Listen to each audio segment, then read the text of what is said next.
Hello friends, welcome to today's class. Today's topic is classification of crystalline solid. So first of all, let us quick rewind our previous class. Last class में हम पढ़े थे solid state का क्या है characteristics, किसको हम solid state कहते हैं और सॉलिड स्टेट कोई एक सब्सटेंस कब रहेगा, क्या क्या कंडीशन है, और तीसरा the difference between crystalline solid and amorphous solid, and this difference is based upon the arrangement of particle inside the solid substances. So if the particles are arranged in a definite order, then the particle and the substance is called crystalline solid. If the particles that is arranged inside the solid substance is not definite order, that is called amorphous. In fact, amorphous are also called supercooled liquids because there is a lot of liquid properties are found in amorphous solid. That's why in solid state chapter we are going to focus on more about crystalline solid, not on amorphous solid. Let's start. Classification of crystalline solid. हमें crystalline solid को classify करना है, तो किस basis से करेंगे, ये एक सवाल है। किस बेसिस से हम क्रिस्टलाइन सॉलिड को क्लासिफाई करेंगे? जिस तरह सॉलिड स्टेट को क्लासिफाई किए थे क्रिस्टलाइन सॉलिड और एमोर्फस सॉलिड, किस बेसिस से? जी हां, arrangement of particle inside the solid substance. उसी तरह क्रिस्टलाइन सॉलिड को हम किस बेसिस से क्लासिफिकेशन करेंगे, उससे जानने से पहले आप देखिए, धरती के ऊपर कई तरह के इंसान रहते हैं, जैसे कि Japanese, Chinese, African, European, American, Indian, और इस सभी में एक चीज तो कॉमन है। क्या है बोलो? वो है थिंकिंग कैपेसिटी। इसीलिए तो हम लोग ह्यूमन है। As compare to animal we have the more thinking capacity. In the same manner हम जितने भी क्रिस्टलाइन सॉलिड पढ़ेंगे, टोटल हम 4 पढ़ेंगे, वो सभी में एक चीज कॉमन रहेगा।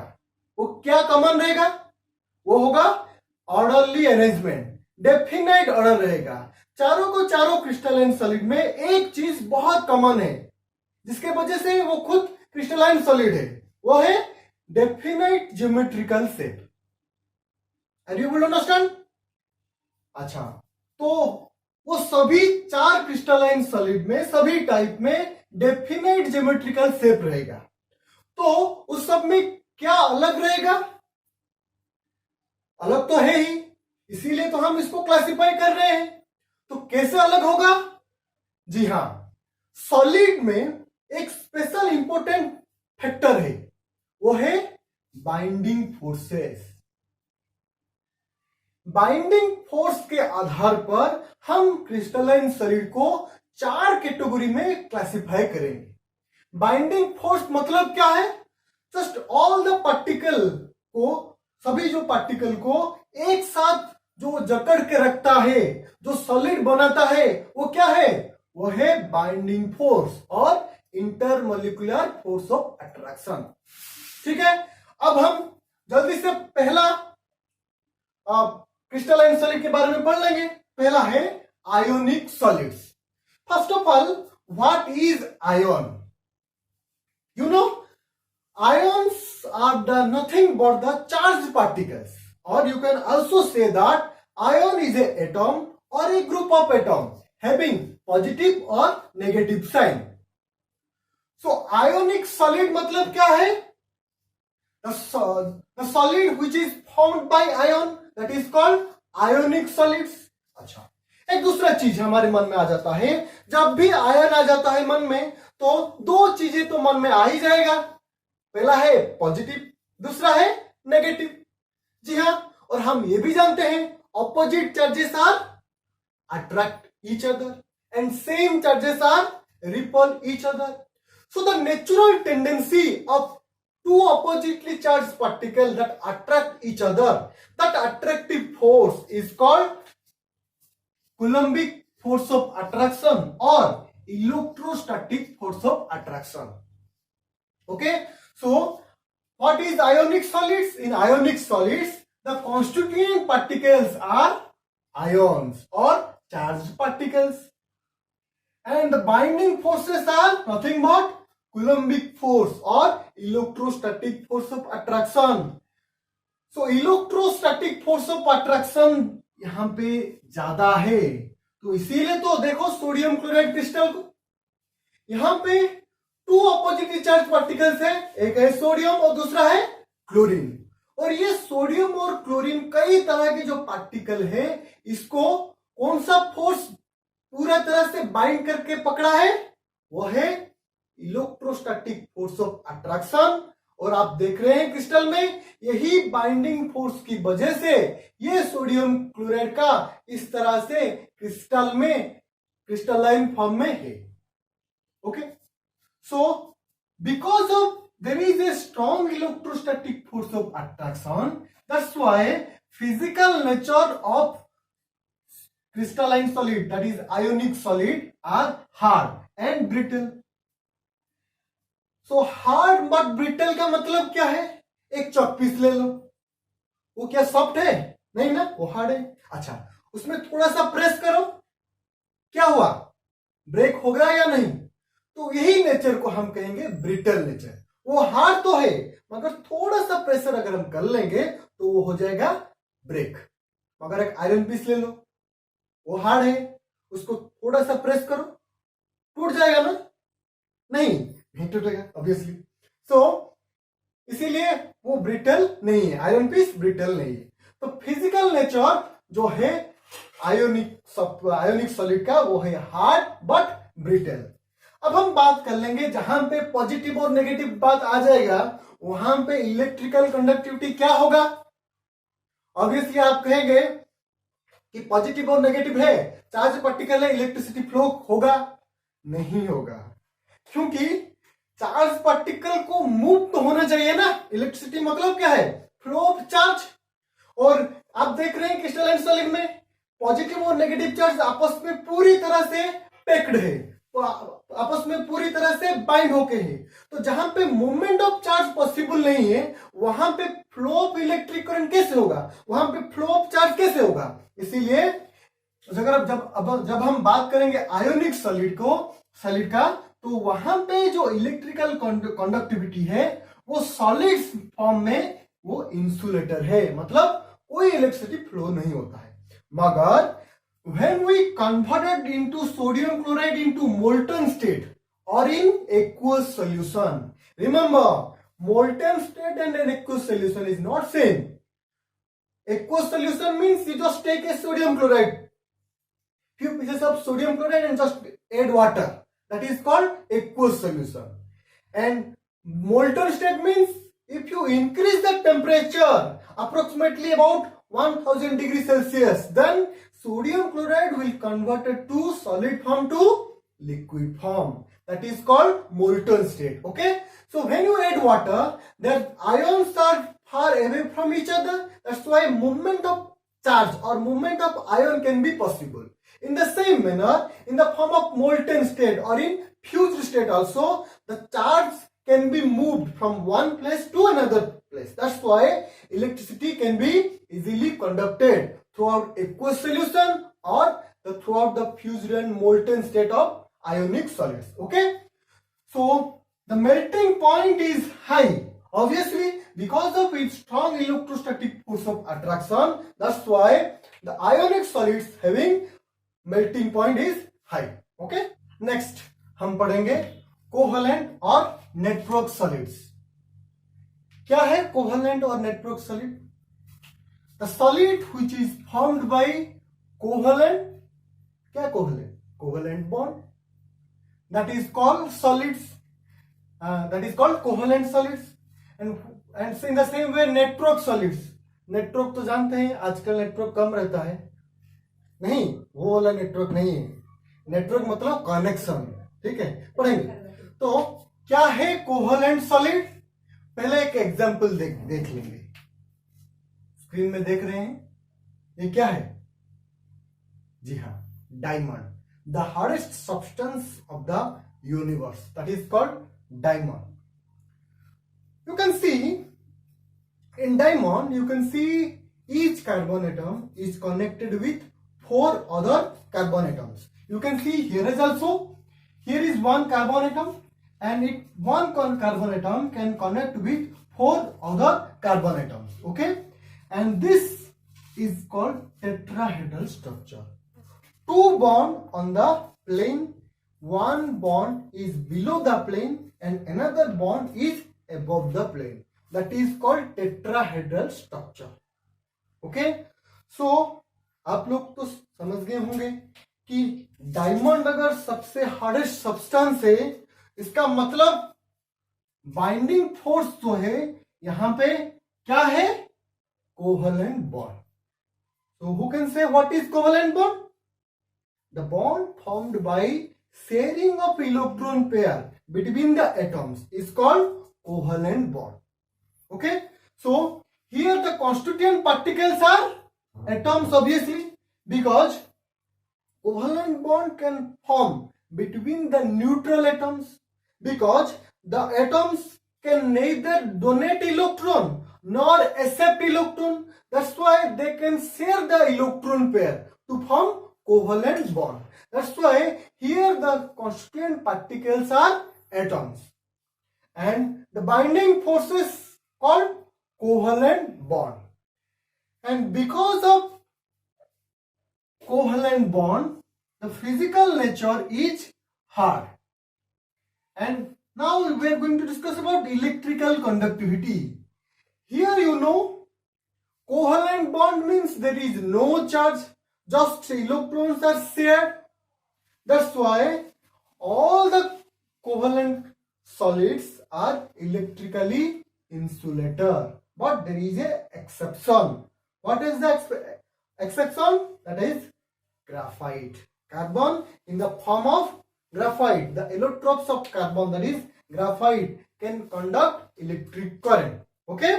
कुछ देर बाद पढ़ेंगे हम क्यों ग्राफाइट इलेक्ट्रिसिटी कंडक्ट करता है। अब देखो यहां पे वेरी हाई मेल्टिंग पॉइंट है।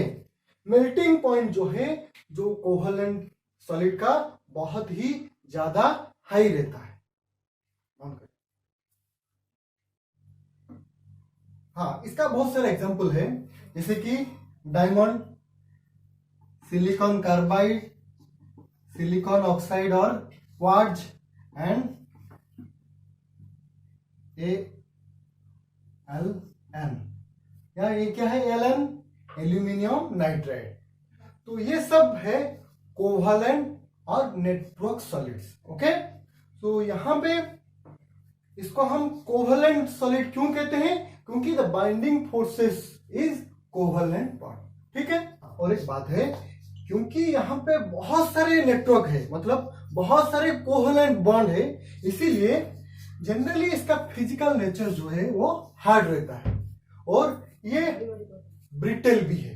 ठीक है, और साथ ही साथ हम देखेंगे थोड़ा सा डायमंड और ग्राफाइट, ये दोनों के बीच में थोड़ा कंपैरिजन देखेंगे जो कि बहुत ही इंपॉर्टेंट है। अब देखिए, बात करेंगे डायमंड और ग्राफाइट के बारे में। डायमंड, यहां पे every carbon atom can linked with 4 other carbon atoms and it is forming a 3-dimensional tetrahedral structure. That's why it is the one of the hardest substance of the universe. अब हम बात करेंगे graphite के बारे में।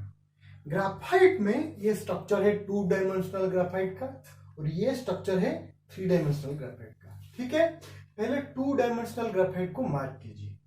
Mark कर रहे हैं, देखिए यहां पर भी ये 2-dimensional ग्राफाइट है। यहां पे एक ग्राफाइट 3 ग्राफाइट के साथ, मतलब 3 कार्बन एटम के साथ लिंक्ड है। एक ग्राफाइट एटम मतलब कार्बन एटम 3 अलग कार्बन एटम के साथ लिंक है। तो हम लोग जानते हैं कार्बन में हमेशा कितना बॉन्ड रहना चाहिए? वहां पे 4 रहना चाहिए, मगर यहाँ पे 3 है, तो इसीलिए इमेज में भी देखिए हर एक carbon atom must be forming 4 bond. That's why 3 are covalent bond and another one is pi bond. 3 sigma bond, another one is pi bond, that is one is double bond. Okay, अब देखो ये 2 dimensional image था और ये देखो ये 3 dimensional image है। बस कुछ नहीं, ये पहला वाला लेयर है, उसके बाद दूसरा वाला लेयर, उसके बाद तीसरा वाला लेयर, और एक लेयर और दूसरा लेयर के बीच में एक बहुत ही वीक फोर्स ऑफ अट्रैक्शन है। वही वीक फोर्स ऑफ अट्रैक्शन को हम वंडरवाल्स फोर्स ऑफ अट्रैक्शन कहते हैं। और ये इतना सब वीक है कि आप हाथ से भी उसको निकाल सकते हैं। तो इसीलिए तो हम ग्राफाइट में हम आसानी से लिखा जा सकता है, क्योंकि एक लेयर के ऊपर दूसरा लेयर, तीसरे लेयर के ऊपर तीसरा लेयर, ऐसे बहुत सारे इनफाइनाइट नंबर ऑफ लेयर जो है वो जनरली रहता है, इसीलिए हम उसको आसानी से लिख सकते हैं। साथ ही साथ ग्राफाइट को हम इजीली बहुत सारे इलेक्ट्रिकल इंस्ट्रूमेंट में ही भी यूज कर सकते हैं, क्योंकि आप लोग जानते हैं जनरेटर और मोटर में भी ग्राफाइट एज ए ब्रश के रूप में यूज होता है, क्योंकि वो बहुत ही सॉफ्ट है। एक लेयर और दूसरे लेयर जो है वो आसानी से सॉफ्ट है, तो इसीलिए ग्राफाइट को हम यूज करते हैं। और दूसरी बात अब हम समझेंगे कि ग्राफाइट में क्यों इलेक्ट्रिसिटी कंडक्ट करता है। तो इसका आंसर क्या है? In graphite one carbon atom is connected with 3 other carbon atoms. That's why one carbon atom is, you can see, carbon is having 4 valency electron, okay, and 4 valency electron, and it will form 3 covalent bond, okay. So one electron is remain not participated in sigma bond, and that electron is responsible for the conduction of electric current. अब देखो graphite में यहाँ पे carbon atom तो 3 sigma bond कर चुका है, और ये एक पाई बॉन्ड है, हर जगह पाई बॉन्ड है। देखिए हर जगह, ये अगर काम देख लेंगे तो हर जगह यहाँ पे ये अगर है तो यहाँ पे हर जगह पे एक डबल बॉन्ड यहाँ पे रहेगा जरूर, ठीक है। तो यहाँ पे कैसे इलेक्ट्रॉन मूव होगा, क्योंकि यहाँ पे तो इलेक्ट्रॉन फ्री नहीं है। फ्री है क्या? क्योंकि यहाँ पे 3 बॉन्ड सिग्मा है और एक बॉन्ड पाई है, तो हम कैसे मान लेंगे कि एक इलेक्ट्रॉन फ्री है? अच्छा, पहले तो हमें क्या आंसर लिखना है एग्जाम में अगर आएगा कि graphite can conduct electric current, give reason. क्या लिखना है? In graphite one carbon atom or each carbon atom can attach with 3 other carbon atoms and forming 3 single covalent bond, and one electron is remain free, and that electron is responsible for the conduction of electric current in graphite. ये होगा answer. मगर यहाँ पे electron free कहाँ है बोलो तो? जी नहीं, यहाँ पे इलेक्ट्रॉन तो फ्री नहीं है, मगर यहाँ पे पाई बॉन्ड है। और आप लोग 11th में पढ़ चुके हैं, pi electrons are delocalized. Delocalized का मतलब क्या है? पाई इलेक्ट्रॉन का कोई भी एग्जैक्ट लोकेशन नहीं रहता है। मतलब ये इलेक्ट्रॉन जो है ये यहीं से यहां भी आ सकता है, यहीं से कहां पर भी जा सकता है, through out the entire solid substances. Okay, so यहाँ पे this pi electron, delocalized pi electron are responsible for the conduction of electric current in the graphite. ठीक है, तो यहाँ पे ये बात समझ में आना है कि ये जो पाई इलेक्ट्रॉन है ये मूव हो सकता है। तो इलेक्ट्रॉन मूव हो सकता है मतलब चार्ज कंडक्ट हो सकता है, तो इसीलिए हम इसको कहेंगे conduction of electricity can be possible by graphite. Okay, सो ये है आज का होमवर्क। सभी अपने अपने नोटबुक में करके और नोट प्रिपेयर करके व्हाट्सएप में सेंड करना है। ये छोटा सा होमवर्क है और उम्मीद है सभी करके सबमिट करेंगे।